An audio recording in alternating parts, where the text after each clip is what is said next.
समीकरण किसे कहते हैं पहले ये समझते हैं। रेखिक समीकरण समझने से पहले अपन समझते हैं रेखिक समीकरणों को। किसको समझते हैं बेटा? रेखिक लीनियर इक्वेशंस समीकरण। ठीक है, तो आप में से बताना चाहेंगे कि रेखिक समीकरण क्या होता है या linear equation? I don't know, sir. Linear equation किसे कहते हैं बताओ भाई। रेखिक समीकरण किसे कहते हैं? अच्छा चलो बताओ, समीकरण किसे कहते हैं? इसे x plus y plus c sir variable जिनमें वन वेरिएबल टू वेरिएबल होते हैं, थ्री वेरिएबल होते हैं। हाँ, जैसे कि अपन ऐसा कहें कि जब अपने पास एक तरफ कुछ चर राशि और एक सर लीनियर है इक्वेशन ना, हो गई ना, और एवं अचर राशियों में जो संबंध होता है, क्या होता है? संबंध। ठीक है, संबंध को अपन क्या कहते हैं? को रेखिक समीकरण कहते हैं। क्या कहते हैं बेटा? या केवल अपन रेखिक नहीं बोले, केवल अपन क्या कहते हैं? समीकरण कहते हैं। आगे बात समझ? और सर लीनियर ओनली इक्वेशन की अगर अपन बात करें तो equation is a combination of variables and constants. ठीक है, और उनको आपस में कोरिलेशन उनमें वहां पर रहते हैं। जैसे कि एग्जांपल के रूप में x एक चर है और एक अपने पास 5 अचर है। अगर मैं इन दोनों के बीच में रिलेशन बना दूं x प्लस 5 इक्वल टू मान लो 10, क्या बना दिया मैंने? ठीक है, तो इस कंडीशन में ये अपने पास क्या बन गई? एक इक्वेशन बन गई, एक समीकरण बन गई। ठीक है, इस समीकरण के अंदर अपने पास ये जो x है ये अपने पास क्या कहलाता है? चर कहलाता है। क्या कहलाता है? चर को अपन वेरिएबल भी बोलते हैं। क्या बोलते हैं बेटा? वेरिएबल भी। और ये जो संख्या है, ये जो संख्या है, इनको अपन क्या बोलते हैं? अचर या कांस्टेंट। क्या बोलते हैं बेटा इनको? अचर या कांस्टेंट। ठीक है, तो जब भी कोई इक्वेशन अपने पास चर और अचर राशियों का इस तरह से एक जगह कॉम्बिनेशन किया जाता है, उनके बीच में कोई रिलेशन बनाया जाता है, तो वो क्या कहलाता है? इक्वेशन कहलाता है। ठीक है, और यही इक्वेशन इनइक्वालिटी में बदल जाता है। किसमें बदल जाता है? इनइक्वालिटी में बदल जाता है यदि अपन इक्वलिटी साइन को हटाकर इक्वलिटी की जगह पर अपन लेस देन या ग्रेटर देन या फिर लेस देन इक्वल या फिर ग्रेटर देन इक्वल वाले सिंबल अपन काम में ले लें। जैसे कि मान लो मैंने इसी इक्वेशन को इनइक्वालिटी में बदलने के लिए क्या कर दिया? x plus 5 is greater than equal 10। इसका मतलब क्या हुआ? ये x प्लस 5 10 के बराबर या अधिक है। ठीक है, तो देखिए ये हम एक्चुअल में करना क्या चाह रहे हैं? देखो ये एक कोई भी सिचुएशन है और उस सिचुएशन को अपन मैथमेटिकली एक्सप्रेस करना चाह रहे हैं। यहाँ पर भी अपन क्या कर रहे थे? x कोई भी चर हो सकता है। जैसे कि हमने कहा कि यहाँ पर x कोई मतलब पशुओं की संख्या है, तो उस पशुओं की संख्या के अंदर हमने 5 और जोड़ दिया तो हमारे पास कितने प्राप्त हो जाएंगे? 10 पशु प्राप्त हो जाएंगे।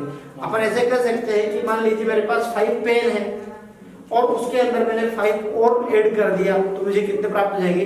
10 पेन प्राप्त हो जाएंगे। ठीक है, अपन इस तरह से जो स्टेटमेंट है उस स्टेटमेंट को अपन किसमें डाल रहे हैं? इक्वेशन फॉर्म में डाल रहे हैं। यानी कि जो अपने पास एक सिंपल लैंग्वेज के अंदर कोई कंडीशन थी, उस कंडीशन को अपन ने किसमें डाल दिया? किसमें एक्सप्रेस कर दिया? गणितीय फॉर्म में या मैथमेटिकल फॉर्म में एक्सप्रेस कर दिया है। इसी तरह से यहाँ पर भी कंडीशन है। यदि मतलब हम यहाँ पर इस तरह से ले सकते हैं, उन पेनों की संख्या बताइए जिनके अंदर 5 पेन और ऐड करने पर वो हमेशा 10 से ज्यादा हो जाए।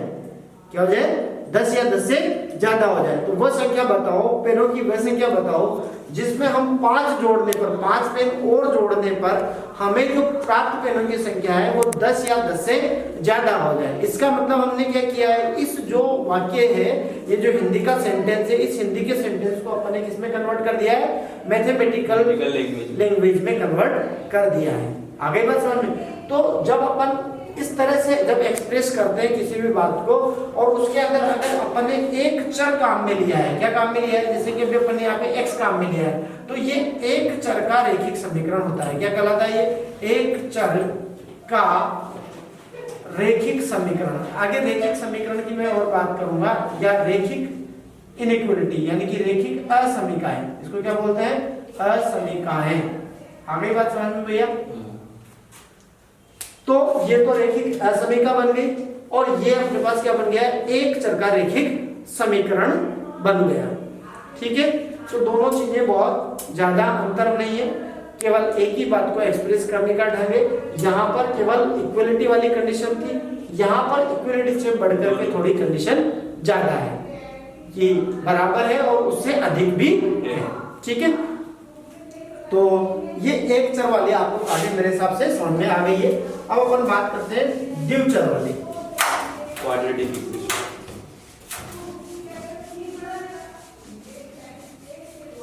देखिए, द्विचर का मतलब है अगर अपने पास x वेरिएबल के साथ में एक और अन्य वेरिएबल ले ले, यानी कि एक और चर राशि ले ले, तो उन दोनों के संयोग से जो अपने पास इक्वेशन बनेगी वो अपने पास बनती है x प्लस वाई बराबर, अगर मान लो मैंने ले लिया 10, या मैं कह लेता हूं कि x प्लस वाई प्लस 4 बराबर माइनस का 15, तब भी ये क्या कहलाएगी?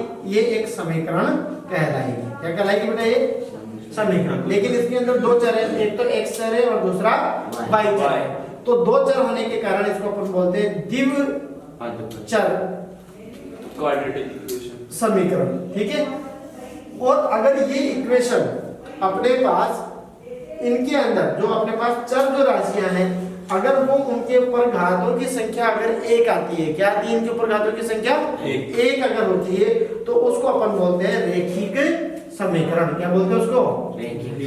रेखिक समीकरण, यानी कि लीनियर इक्वेशन। जब अपने पास वेरिएबल्स की जो पावर होती है वो अगर 1 होती है, तो अपन उसको कहते हैं लीनियर इक्वेशन या रेखिक समीकरण। ठीक है भैया? तो हम यहाँ पर जो बात करने जा रहे हैं वो रेखिक असमीकाओं की करने जा रहे हैं। दैट मींस अपने पास जो पावर होगी वो हमेशा क्या होगी? एक ही होगी। चरों की जो घात होगी वो हमेशा क्या होगी? एक ही होगी। अब देखिए, जिस तरह से अपन पहले रेखिक समीकरणों को कक्षा आपने 9वीं 10वीं और में जो अपन ने ग्राफ में व्यक्त किया है, वहां पर आप अच्छी तरह से जानते हैं कि किस तरह से हम रेखाओं के समीकरण ग्राफ में खींच सकते हैं। किसी भी रेखा के समीकरण को या रेखिक समीकरण को हम ग्राफ में व्यक्त कैसे कर सकते हैं, तो ये बात आप जानते हैं। तो अगर उस इक्वेशन को अगर आपको ग्राफ में व्यक्त करना आता है, तो आपके लिए फिर ये बहुत आसान है किसी भी रेखिक समीकरण के क्षेत्र को ज्ञात करना कि वो कहां पर है। ठीक है, तो इस चैप्टर में जो अपने पास इक्वेशन बनेगी, यानी कि समीकरण बनेगी, इनइक्वालिटीज बनेगी, उनके लिए अपन 3-4 सिंबल काम में लेते हैं। वो है x प्लस, जैसे कि मैं यहाँ पे ले रहा हूँ x plus y greater than equal to 5, x plus y less than equal 4, मैं ले लेता हूँ x plus y is greater than 6, या x minus y is less than 7।